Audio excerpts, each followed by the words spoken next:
Hello students, आपकी English class के दूसरे दिन आपका स्वागत है। कल मैंने आप लोगों को हिंदी और इंग्लिश के बारे में बताया था कि कैसे हिंदी और इंग्लिश के बीच में कनेक्शन होता है, क्या डिफरेंसेस होते हैं और क्या सिमिलैरिटीज होती हैं, उनके वर्ड का अरेंजमेंट क्या होता है। ये सारी चीजें हम लोगों ने पिछले वीडियोज में पढ़ी थी। आज हम लोग स्टार्ट करेंगे उसका अगला पैटर्न। मैंने आप लोगों को बताया था कि हम लोग सेंटेंसेस के बारे में पढ़ेंगे, हम लोग ऐसी चीजों के बारे में पढ़ेंगे जिससे ये पता चलेगा कि किस टाइप के सेंटेंस का वर्ड ऑर्डर कैसा होता है। ठीक है, तो इसको जानने से पहले हमारे लिए ये जानना जरूरी है कि सेंटेंस क्या होता है, और फिर इसके बाद ये जानना जरूरी है कि सेंटेंस कितने टाइप्स के होते हैं। तो सबसे पहले आप ये जानिए कि सेंटेंस होता क्या है। शायद आपको इसमें ना दिख रहा हो, लेकिन मैं आप लोगों को एक चीज बता देता हूं कि सेंटेंस क्या होता है। सेंटेंस को हिंदी में कहते हैं वाक्य। वाक्य कब बनता है? जब कुछ शब्द आपस में मिलते हैं और इतना अर्थ देते हैं जिससे सामने वाले को पूरी पूरी बात समझ में आ जाए। अब जैसा कि मैंने आपसे कहा कि शब्द कुछ शब्दों के मिलने से वाक्य बनता है, तो क्या हर शब्दों का समूह वाक्य बन सकता है? नहीं। जैसे मान लीजिए मैंने कहा at the end of the month, महीने के अंत में, तो क्या आपको समझ में आ गया कि महीने के अंत में क्या? लेकिन मैंने कहा I will pay you at the end of the month, मैं आपको महीने के अंत में पे करूंगा, तो अब आपको पूरी पूरी बात समझ में आ गई। तो कई बार क्या होता है कि शब्दों के समूह अधूरे अर्थ भी देते हैं और शब्दों के समूह पूरे अर्थ भी देते हैं। तो जब शब्दों के समूह अधूरे अर्थ देते हैं तो उन्हें फ्रेज कहा जाता है। लेकिन अगर उसी फ्रेज के साथ एक सब्जेक्ट और एक वर्ब भी इंक्लूड कर दिया जाए तो वो सेंटेंस बन जाता है। जैसा कि मैंने अभी आपको बताया at the end of the month, महीने के अंत में, तो आपको ये तो समझ में आ रहा है कि महीने के अंत में कुछ ना कुछ है, लेकिन महीने के अंत में क्या ये आपको पता नहीं चला। लेकिन जैसे ही मैंने कहा आई विल पे यू, मैं आपको पे करूंगा, कब? At the end of the month, तो इस at the end of the month शब्द का मतलब आपको समझ में आ गया होगा।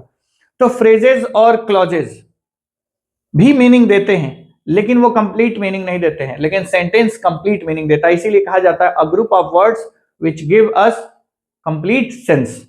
ठीक है, शब्दों का एक ऐसा समूह जो हमें पूरा पूरा अर्थ देता हो, उसे हम लोग क्या कहते हैं? सेंटेंस कहते हैं। ठीक है, एक सेंटेंस होने के लिए आपके पास कम से कम एक सब्जेक्ट और एक वर्ब होना जरूरी है। ऐसे तो देखा जाए तो इंपरेटिव सेंटेंसेस में सब्जेक्ट हिडन होता है। जैसे मान लीजिए मैंने कहा गो देयर, तो यहां पर यू छिपा हुआ था, यू गो देयर। तो कहने का मतलब यह है कि जब आप सेंटेंस के टाइप के बारे में पढ़ेंगे तो उससे पहले आपको यह पता होना चाहिए कि सेंटेंस क्या होता है। तो सेंटेंस शब्दों के ऐसे समूह, यानी शब्दों के ऐसे ग्रुप को कहा जाता है, वर्ड्स के ऐसे ग्रुप को कहा जाता है जो हमें पूरी पूरी बात समझा सके, जिसमें कम से कम एक सब्जेक्ट और एक वर्ब जरूर हो, और साथ ही साथ शब्दों का जो अरेंजमेंट हो, वर्ड का जो ऑर्डर हो वो प्रॉपर हो, जो उसका प्रॉपर स्ट्रक्चर होता है, सब्जेक्ट वर्ब ऑब्जेक्ट और जो अदर वर्ड्स होते हैं, इनका एक प्रॉपर स्ट्रक्चर हो। शब्दों को इधर उधर लिख देना, जैसे मान लीजिए मैंने कहा आई विल पे यू, तो विल यू पे आई लिखूंगा तो सेंटेंस नहीं होगा, सारे शब्द वही हैं। आइए मैं आप लोगों को जरा इसके बारे में बता दूं।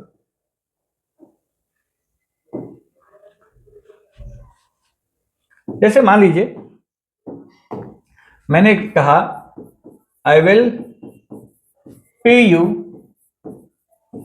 एट द एंड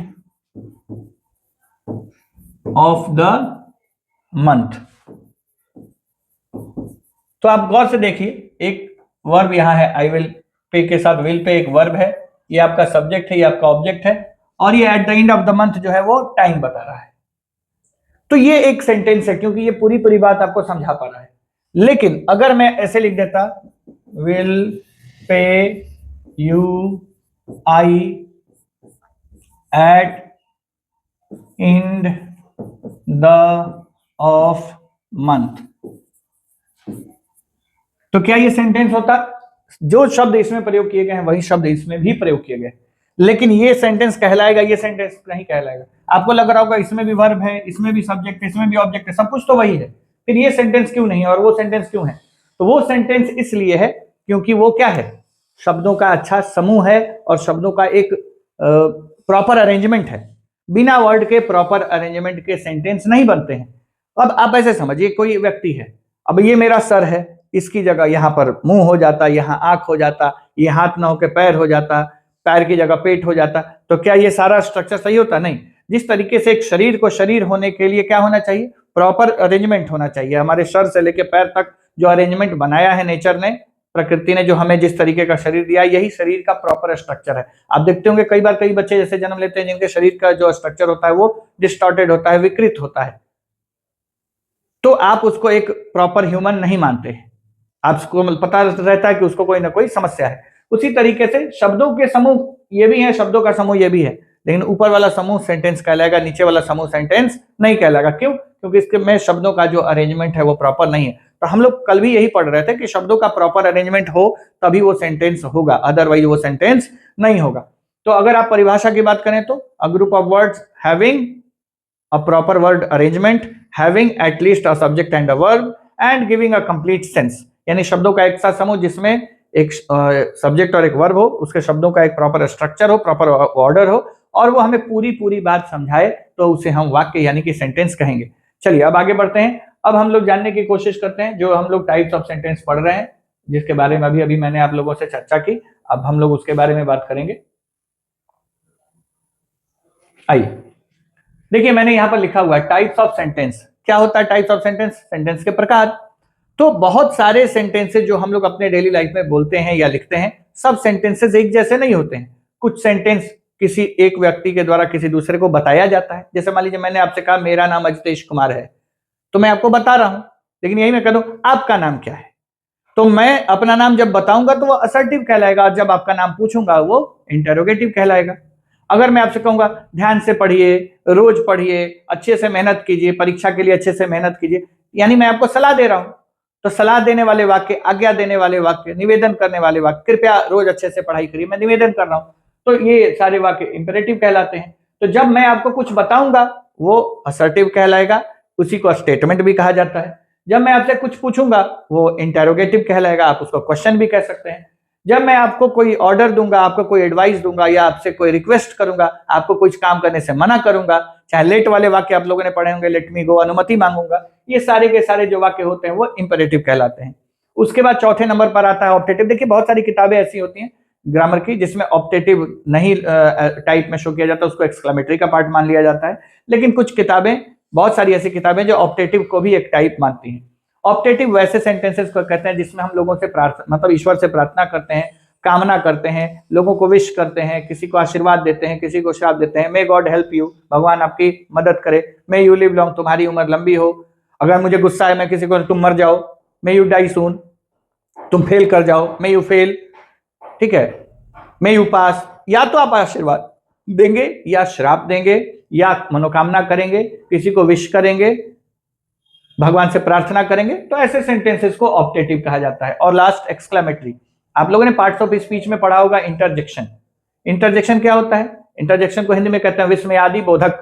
जैसे ही आपके साथ कोई घटना अचानक से घटनी है, आप कहते हैं ओह, जैसे मान लीजिए आप कुछ खा रहे हैं, अचानक से आपके दांत में कंकड़ दब गया, या कई बार हमारे मुंह के अंदर पार्ट वह हमारे दांत से कट जाता है, तो हम लोग जो रिएक्ट करते हैं, आप रास्ते में चल रहे हैं, अचानक आपका पैर किसी चीज में टकरा गया, तो नेगेटिव, पॉजिटिव या सरप्राइजिंग या कंटेम्प्ट, किसी भी तरीके का अगर आश्चर्य आपको होता है अचानक से, जैसे आप क्रिकेट का मैच देख रहे हैं, अंतिम के 3-4 बॉल बचे हुए, अंतिम विकेट बचा हुआ है, बॉलर ने बॉल फेंका और एकदम विकेट के किनारे से एकदम नजदीक से निकल आया, आपने कहा और ओह, मतलब ये क्या है?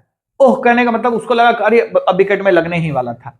जैसे ही अगर बॉलर विकेट की गिल्लियां बिखेर देता है तो क्या करते हैं, वाह हुर्रे, इस तरीके की चीजें लोग करने लगते हैं।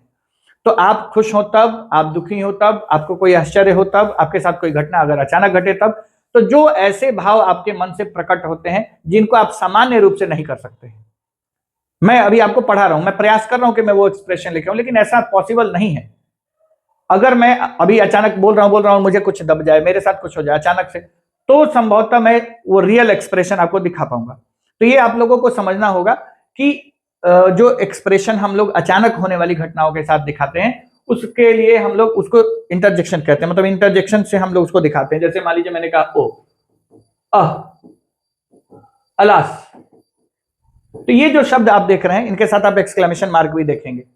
तो इनको हम जब किसी सेंटेंस में यूज करते हैं तो वो सेंटेंस एक्सक्लेमेटरी बन जाता है। जैसे मान लीजिए मैंने कहा आई हैव लॉस्ट माई वे, मैं अपना रास्ता भूल गया हूं, मैं अपना रास्ता खो गया हूं, या मेरा रास्ता खो गया है। उसी में मैं शुरू में लग रहा हूं ओह आई हैव लॉस्ट माई वे, तो मतलब मैं ये दुख प्रकट कर रहा हूं कि मैं अपना रास्ता भटक गया। ठीक है। We have won the match, मान लीजिए मैं नॉर्मली आपको बताऊं हम लोग मैच जीत गए, we have won the match, लेकिन hurray we have won the match, मतलब हम लोग इसको एंजॉय कर रहे हैं। मैंने कहा बहुत टेस्टी खाना है, it is a very tasty food. लेकिन मुझे आश्चर्य, व्हाट अ टेस्टी फूड, क्या टेस्टी खाना है, बड़ा अच्छा मौसम है, it is a very pleasant weather, what a pleasant weather. तो आप देखिए भाव बदल जा रहा है। तो जब आप सामान्य रूप से किसी को कुछ बताएंगे, असर्टिव। जब आप किसी से कुछ पूछेंगे, इंटेरोगेटिव। जब आप ऑर्डर देंगे, एडवाइस देंगे या रिक्वेस्ट करेंगे, मना करेंगे, अनुमति मांगेंगे, इंपरेटिव। जब आप प्रार्थना करेंगे, कामना करेंगे, श्राप देंगे, आशीर्वाद देंगे, ऑप्टेटिव। और जब आप इंटरजेक्शन का यूज करके कोई ऐसा सेंटेंस बोलेंगे जिसमें आपको आश्चर्य हुआ हो, खुशी हुई हो, दुख हुआ हो, पछतावा हो रहा हो, तो उसको हम लोग एक्सक्लेमेटरी सेंटेंस कहते हैं। तो अभी सबसे पहले हम लोगों ने इन पांचों टाइप के नाम समझे। अब इसके बाद हम लोग देखेंगे एक एक करके हर टाइप को, कि उसके बारे में, कि उसके वर्ड का अरेंजमेंट क्या होता है, किस तरीके से वो बनता है, और इसके साथ साथ कौन कौन से चीजें उसको मतलब अलग, बाकियों से अलग बनाती हैं। आइए हम लोग सबसे पहले देखते हैं असर्टिव। देखिए आप देख सकते हैं यहाँ पर असर्टिव। असर्टिव का मतलब क्या होता है? ऐसे सेंटेंस जिनमें वक्ता किसी को कुछ बताता है। मैं आपको अपना नाम बता रहा हूं, मेरा नाम हितेश कुमार है, मैं पिछले 15 सालों से अंग्रेजी पढ़ा रहा हूं, ये सब मैं आपको बता रहा हूं। तो ऐसे सेंटेंसेस को असर्टिव कहते हैं। कुछ किताबों में इसे डिक्लेरेटिव भी कहते हैं, कुछ किताबों में इसे स्टेटमेंट भी कहा जाता है। तो आप स्टेटमेंट कहिए, डिक्लेरेटिव कहिए या असर्टिव कहिए, तीनों सेम बात है। असर्टिव सेंटेंसेस की शुरुआत किस होती है? जैसे हम लोग वाक्य लिखते हैं तो शब्दों का जो अरेंजमेंट होता है, उस अरेंजमेंट में हमें सबसे पहले क्या रखना होता है? सब्जेक्ट। कल भी मैंने आपको बताया था, आज भी मैं बता दूं, सब्जेक्ट क्या होता है। जैसा कि मैंने अभी आप लोगों को समझा दिया कि सेंटेंस किसको कहते हैं, तो वर्ड्स का ऐसा अरेंजमेंट जिनमें एक सब्जेक्ट और एक वर्ब हो कम से कम, और उनको प्रॉपर तरीके से सजाया गया हो, पूरा पूरा अर्थ देता हो, वो क्या कहलाएगा? वो कहलाएगा सेंटेंस। सेंटेंस में मैंने कहा एक सब्जेक्ट और एक वर्ब हो, तो आपके मन में ये सवाल आएगा सब्जेक्ट क्या होता है, किसको सब्जेक्ट कहेंगे? तो देखिए सेंटेंस में सब्जेक्ट पहचानने के दो तरीके होते हैं। अगर किसी सेंटेंस में कोई एक्शन हो रहा हो, मतलब एक्शन वाला सेंटेंस हो, खेलना कूदना खाना पीना पढ़ना, जैसे मैं अभी पढ़ा रहा हूं, तो कौन पढ़ा रहा है आपको? मैं पढ़ा रहा हूं, तो मैं हूं सब्जेक्ट, क्योंकि इस एक्शन को मैं कर रहा हूं। आप लोग पढ़ रहे हैं, तो कौन पढ़ रहा है? आप लोग पढ़ रहे हैं, तो उस एक्शन को करने वाले आप हैं, तो आप हो गए सब्जेक्ट। यानी कि अगर कोई सेंटेंस एक्शन वाला सेंटेंस हो, मतलब उसमें वर्ब एक्शन हो, नॉन एक्शन ना हो, तो जो कर रहा है वो आपका सब्जेक्ट हो जाएगा। ठीक है। हाँ, एक्शन सेंटेंसेस वाले कुछ ऐसे भी वाक्य होते हैं जो पैसिव वॉइस में लिखे जाते हैं, जिसमें ऑब्जेक्ट को ही सब्जेक्ट की जगह पर लिखा जाता है, तो वो अलग केस है। मैंने कहा एक्शन को करने वाला, उसमें भी एक्शन को रिसीव करने वाले को भले सब्जेक्ट की जगह पर लिखा जाता है, लेकिन एक्चुअल सब्जेक्ट वो नहीं होता है। लिखने के हिसाब से वो सब्जेक्ट हो सकता है, लेकिन एक्चुअल सब्जेक्ट वो होता है जिसे बाई प्लस एजेंट के रूप में लिखा जाता है।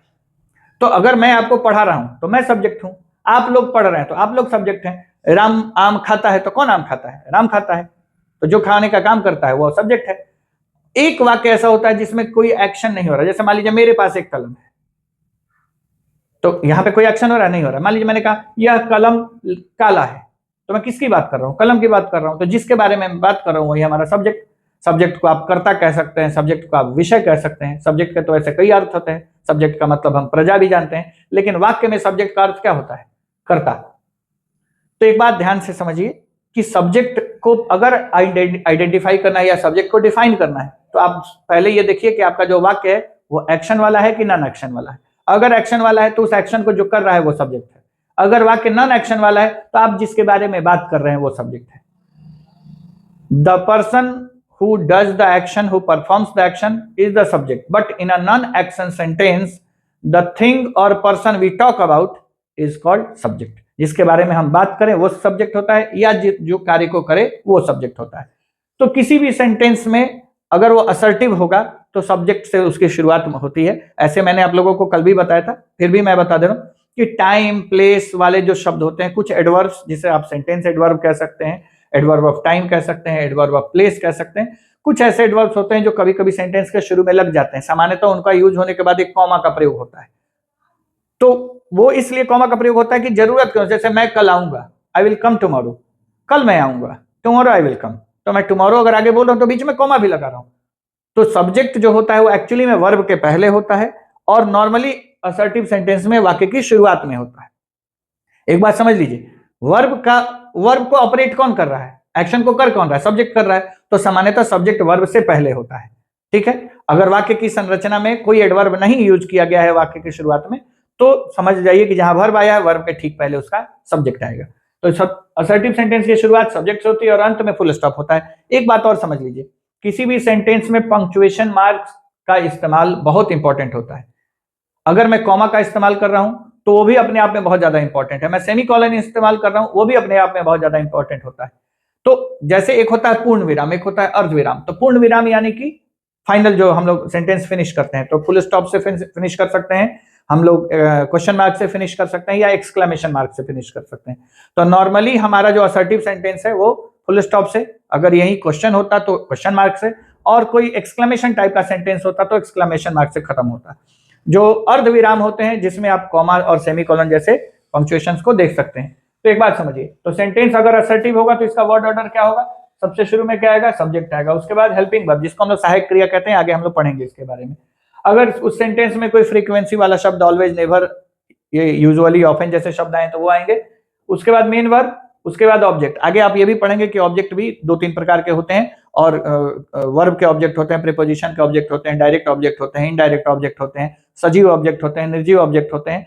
ऑब्जेक्ट को आगे पीछे कैसे अरेंज किया जा सकता है, ये सारी चीजें आगे आप लोग पढ़ेंगे। उसके बाद देखिए MPT, M for manner, P for place, T for time. मैं आप लोगों को एक बार अच्छे से बता दूं कि असर्टिव सेंटेंस वैसे सेंटेंस को कहा जाता है जिसमें हम लोगों को कुछ बताते हैं। असर्टिव सेंटेंस की शुरुआत सामान्यतः सब्जेक्ट से होती है, जैसा कि मैंने आपको बताया कि एडवर्ब्स छोड़ दिए जाएं, टाइम, प्लेस या सेंटेंस एडवर्ब को छोड़ दिए जाएं जो सेंटेंस के शुरू में आ सकते हैं। जैसे हाउ एवर शुरू में भी लग जाता है, टुडे, यस्टरडे शुरू में भी लग जाता है। तो वो आप धीरे धीरे एनालाइज करेंगे, अभी आप बेसिक्स पढ़ रहे हैं तो समझिए कि असर्टिव सेंटेंस के सेंटेंसेस जो होते हैं उनकी शुरुआत सामान्यतः सब्जेक्ट से होती है। तो सबसे पहले सब्जेक्ट, उसके बाद वर्ब। तो वर्ब दो हिस्सों में लिखा जाता है, helping verb plus main verb. कुछ ऐसे सेंटेंस हैं जिसमें हेल्पिंग वर्ब नहीं आता है, जैसे अगर किसी सेंटेंस का मेन वर्ब V1 में हो, V2 में हो, V5 में हो, स्पेशली V2 और V5 में हो, तो आपको उसका हेल्पिंग वर्ब उसके साथ नहीं नजर आएगा, क्योंकि वो हमेशा बिना हेल्पिंग वर्ब के आते हैं। जैसे आई टॉट यू यस्टरडे, तो यहाँ टॉट के साथ हेल्पिंग वर्ब नहीं लगा है। ही टीचेज मी, वो मुझे पढ़ाता है, यहाँ पर भी हेल्पिंग वर्ब नहीं लगा होता है। हाँ, V1 के साथ आई टीच यू मैं बोल सकता हूँ, I can teach you, I will teach you, तो यहाँ पर लग सकता है, और आई टीच यू अकेले भी लग सकता है।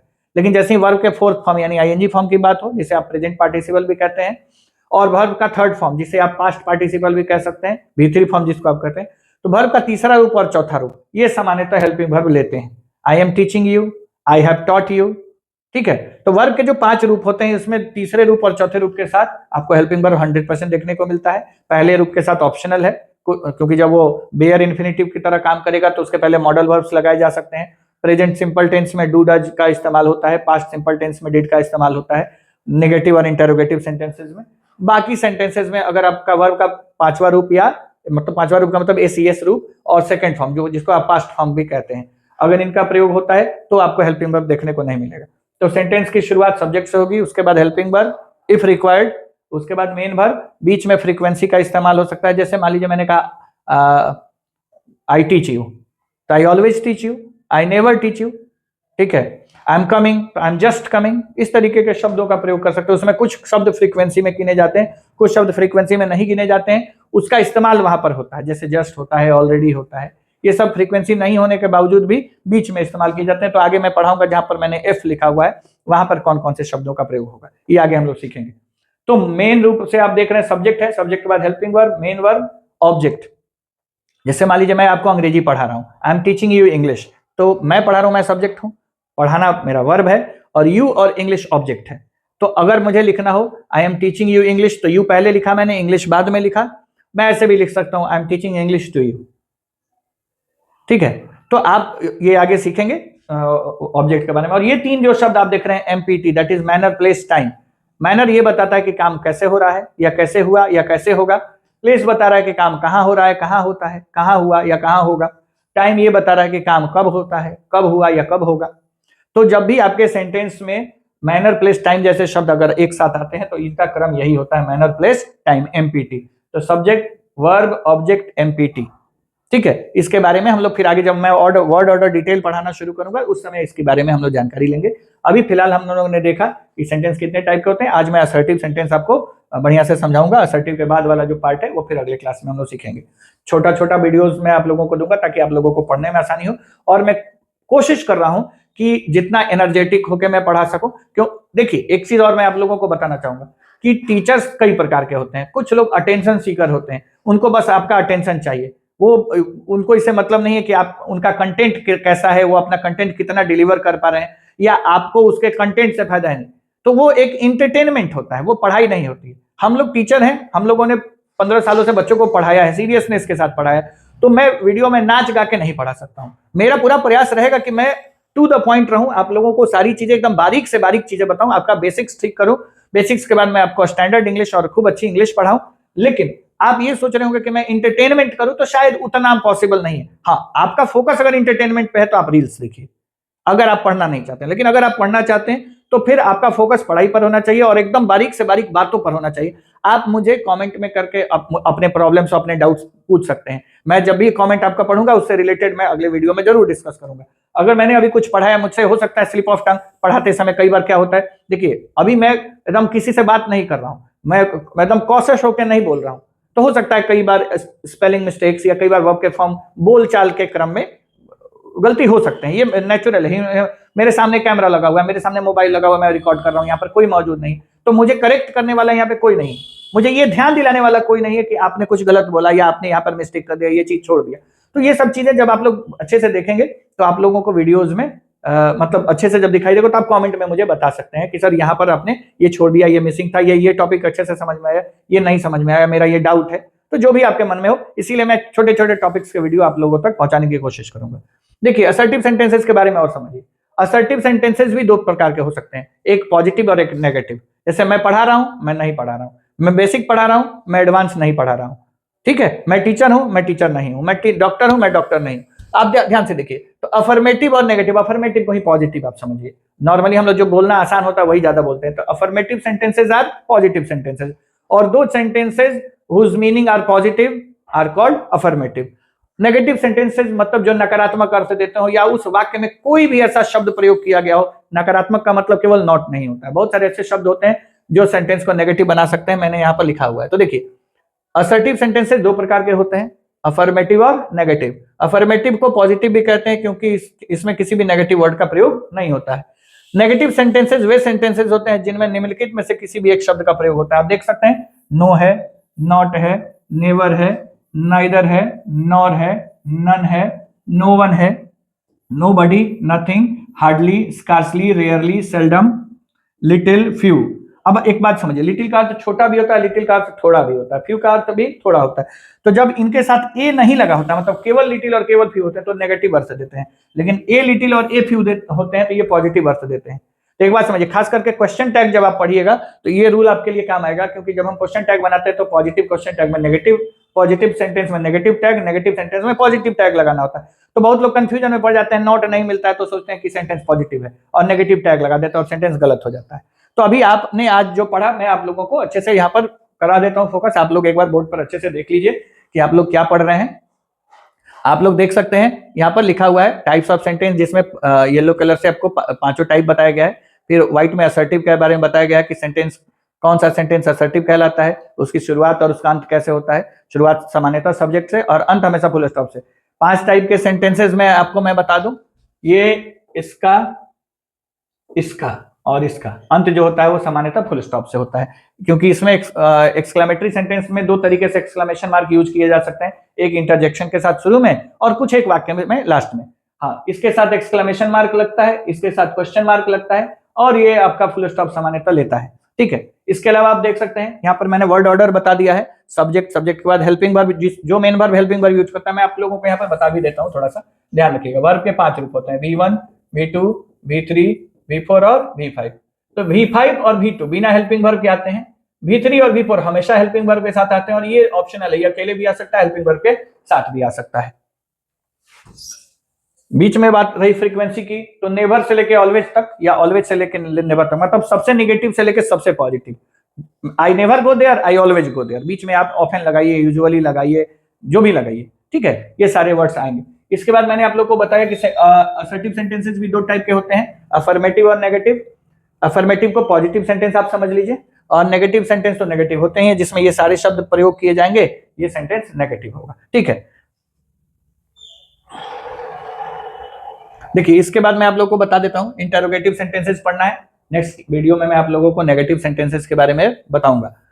एक एक करके मैं टाइप्स ऑफ सेंटेंसेस बताऊंगा ताकि वीडियो बहुत लंबा ना हो, और साथ ही साथ जितना बेसिक हो सके एकदम छोटे से छोटा पॉइंट एक बच्चा भी पढ़ ले और एक बड़ा भी पढ़ ले, हर व्यक्ति की नीड पूरी हो जाए।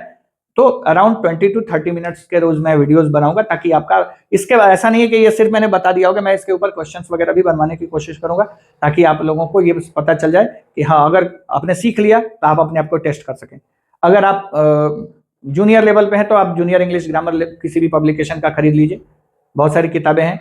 तो अगर आप सीनियर भी हैं तो भी अगर आपको लगता है कि आपको अपना बेस ठीक करना है तो आप कोई बुक ले लीजिए और जो मैं पढ़ा रहा हूँ उसको प्रैक्टिस कीजिए। और मैं गारंटी के साथ कहता हूँ कि मैं आपको हर एक बारीक से बारीक चीज, और उस बारीक चीज को मैं धीरे धीरे अप लेवल पर, एडवांस लेवल पर ले जाऊंगा। मैंने ऑलरेडी काफी सारे वीडियोस बनाए हैं जिसमें मैंने एरर्स भी पढ़ाया है। इवन जो आज मैं आप लोगों को सेंटेंस और फ्रेज मैंने उसको इंट्रोड्यूस किया, उसका एक स्पेशल वीडियो भी मैंने बनाया हुआ है, जिसमें आपको मैंने सेंटेंस, फ्रेज और क्लॉज, आप जाके सेंटेंस मास्टर क्लास या सेंटेंस नाम से एक वीडियो है, आप सर्च करके मेरे चैनल पर देख सकते हैं। और मैं आप लोगों को एक चीज और बता दूं, मैं 2 चैनल है मेरे। एक मेरा पहले से चैनल है English Junction by Hitesh sir, और अभी जो एक मैंने चैनल बनाया हुआ है लर्न विथ ट्रेंड्स, जिसमें मैं ट्रेंडी टॉपिक्स को उठाऊंगा, उसके बारे में डिस्कस करूंगा, और उसमें बीच में वर्ड्स, फ्रेज, प्रोवर्ब या कोई सिखाने लायक या कोई ग्रामेटिकल चीज सिखाने लायक होगी तो मैं सिखाऊंगा। अगर आप लोगों को लगता है कि आपको मेरी पढ़ाने की शैली अच्छी लगती है, मेरा बताने का तरीका अच्छा लगता है, तो लर्न विथ ट्रेंड्स को भी आप जाके सब्सक्राइब कर सकते हैं, उस पर भी आपको सीखने को मिलेगा। अगर आप पहली बार आपके पास अगर मेरा ये वीडियो पहुंच रहा है तो मैं आपसे उम्मीद करूंगा अगर आपको फायदा हो तो आप मेरे चैनल को सब्सक्राइब भी करिए। लाइक्स, शेयर ये सब कहना नहीं चाहिए। अगर आप लोगों को लगता है कि अगर आपको इससे फायदा है तो आप खुद भी फायदा उठाइए और ज्यादा से ज्यादा लोगों तक पहुंचाइए, ताकि हमारी ये मेहनत आप लोगों के काम आ सके, और फिर आप लोगों के देखने से जो लाभ हमें मिल सकता है, हम लोगों की पॉपुलैरिटी बढ़ सकती है, ये भी हमें भी इसका लाभ मिले, ताकि दोनों लोगों का म्यूचुअल जो है वर्क वो पूरा हो सके। ठीक है, आज के लिए इतना ही, धन्यवाद।